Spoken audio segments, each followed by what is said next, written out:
So like I mentioned, this is part 2 of the mental health series. Part 1 was teenage childhood mental health.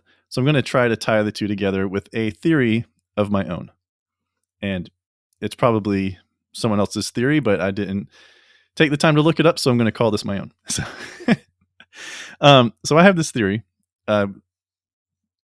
Adults relating to children under the umbrella of mental health. So since this episode is about mental health of adults, I have this theory that I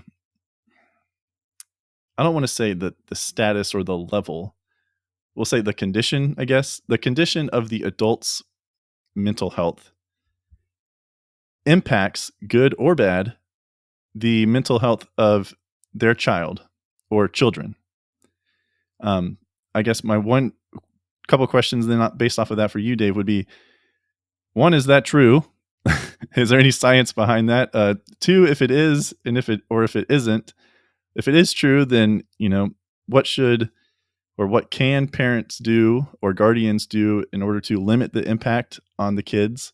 And then three, if that isn't true, like if there's some scientific data out there that says that's not true and I'm just completely wrong and off base, why is that? Are the kids just that resilient? Or I don't know if you could maybe dive into that. Is really open-ended for you there, but I just have this theory that the mental health of the adult is going to impact in some way, positive or negatively, the impact of their child or children. So let's talk about that. I'm holding in my hand a cup of coffee, and it's actually got water in there. But in this cup is water, and a parent has, much like a cup, they have something that their children need, and they have water in their cup. If a parent doesn't have anything in their cup, they cannot provide what they need for their children. So in simple terms, parents must provide for their children basic needs like physiological, safety, clothing, shelter, and then food. But then above that, love and nourishment. If a parent lacks those abilities to provide that for their kids, the kids will not get what they need, which brings me back to when I was teaching. I would have students show up on a 30-degree day with shorts on.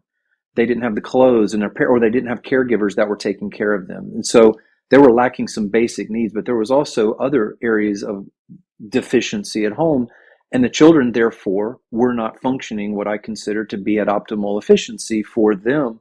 They were deficient in certain areas, and you can even Google Maslow's hierarchy of needs, because it simply states that there's a pyramid of needs that you start at the bottom and you move up toward the top, which is their basic foundational needs that we need as children to function normally in our home. If you have a parent or a caregiver that does not have the capacity to provide those needs, the child will suffer, much like if a flower doesn't get the water it needs or the cup is empty. You can't pour from an empty cup. So I believe as parents, the number one thing that parents can do for kids to be healthy is have a happy marriage, have a strong, healthy marriage. And if you can't, you're a single parent, then you can have a level of wellness within yourself as you parent your kids. And that will, in fact, I believe, trickle down into what you can provide as far as resiliency, safety, emotional investment in your kids. Kids are like little flowers. They just need water. They need sunlight, and they have unique needs, back to that unique identity that God has put within us. And as parents, as we train them up in the way they should go, when they're old, they won't depart from it. Identifying what their needs are is recognizing what our children need. Well, if we are parents and we are so stressed and burned out, we can't even pay attention to our children, we not only will not be meeting their needs, we could actually be overwatering or underwatering, which can lead to disease. So it's imperative that parents take care of themselves, or caregivers, or aunts or uncles or grandparents that watch over these kids, because kids do have a great amount of needs. The kids don't know they have these needs. These manifest much later in life. There's a lot of different topics of things with children that have difficulties growing up.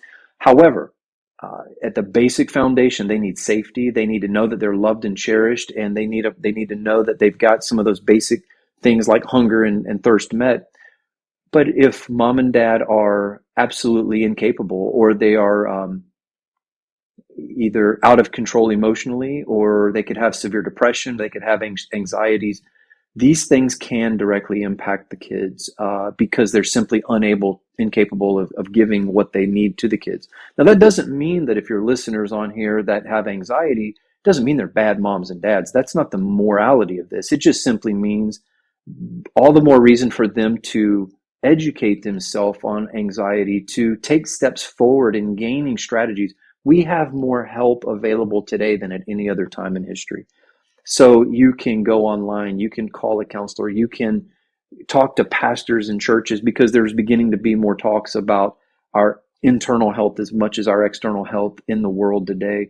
So all the more reason for parents to begin to do things to be well on the inside. So kids are growing up with phones in their hands and devices and their access to information, and it is creating an epidemic, which is kids are becoming inundated with information. I like to call them 5-year-olds with chainsaws. It's dangerous. And we need some parental guidance as far as that goes. And so as parents, we want to make sure that we are taking care of ourselves, investing in our homes, investing in our marriages, investing in our families, and the kids are the byproduct of that. I believe with certainty that kids will know if mom and dad are happy or not, and they will do whatever it takes to make mom or dad happy. Kids they're very, very, very involved in that. And so they will feel the stress of a stressful home, and it can lead to physiological breakdown. In fact, one of the things I spend a lot of time talking to my clients about is something called complex post-traumatic stress disorder, which is prolonged stress and trauma from childhood, which leads to perfectionistic striving, super inner critic, external critic. There's a lot of different things in there, but what it does is it causes us in our adult life to not function well. These are things that can be healed, they can be helped, and we can help them make them whole. But yes, parents' health does directly impact their children's health, both physically, emotionally, spiritually, and it's very, very important that we be about being vigilant and investing in